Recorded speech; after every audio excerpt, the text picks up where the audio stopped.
Shelley Capito with us right now. She's not at the big game. Crucial player on a couple of big things that are happening from West Virginia, the Republican senator there. She's had a chance to meet a good many of the candidates for Donald Trump's cabinet. So, Senator, very good to see you and Merry Christmas to you. Thank you. I did want to get your sense of who you like, maybe if there's anyone you don't like.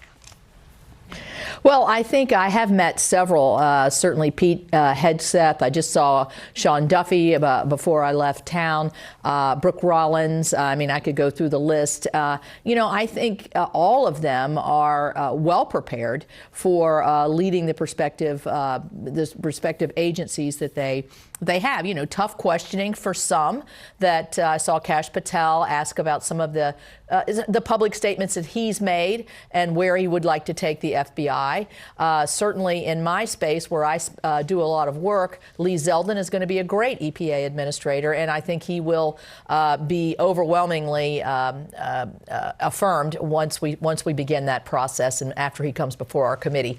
So, I'm one of those who believes the president should have his team, but I also believe that the Senate has the advice and consent duties, and that's what I've been fulfilling. So I'm learning more about a lot of these that I didn't know, and so we'll see as they move through committee and after the FBI checks are completed, see how these roll out. Well, Senator, you're better at the math than I am when it comes to confirming someone for any cabinet post. Can't lose any more than 4 Republicans, assuming all the Democrats vote against them. Is it your sense that Pete Hegseth will not lose any more than 4 Republicans? Well, I think really what's going to be critical there is the testimony that he has in front of the committee. And I think that will determine if he gets out of committee. I think if he gets out of committee, which I expect him to, I don't think he'll lose any more than 4 unless, something arises in the background check that hasn't previously been disclosed. So he's worked hard talking to a lot of people. He has the same vision for the DOD that President Trump has, a strong warfighting position, strength, let's get rid of all the other things that have been diverting DEI and other things that are diverting our military, and let's move forward with building a force that's going to be lethal, because that's what we're going to need. And that's where his area of emphasis is. He served for 20 years. He has a lot of good experience there. Is there any pressure? We hear all these rampant reports, Senator, that some of your colleagues are under enormous pressure from big supporters of Donald Trump, not exactly coming directly from Donald Trump, that they might be primaried if they don't, vote for these choices. What do you make of that? Here's what I would say to that. There's 53 Republicans. All of us got there by the strength of our own character, our campaigns, and our ability to make decisions regardless of where the pressure points may be. And so I think if the pressure campaigns, and I've actually seen some of this obviously in the public domain, might even strengthen your resolve to go the other way. We're independent people. We are able to make our own decision. At the core of us, we believe that President Trump needs to have his own team. So let us move forward with our responsibilities as the Senate. I think the results will be good, and the president will hit the ground running after January 20th. But do you think, not you particularly, Senator, if you vote against, let's say, one of these candidates, one of the more controversial ones, that it's going to come back to bite you, that you might be primaried? That some of your colleagues are saying the same thing. My gosh, I'm going by my gut, and now all of a sudden I'm going to be primaried because I did if I don't support this person.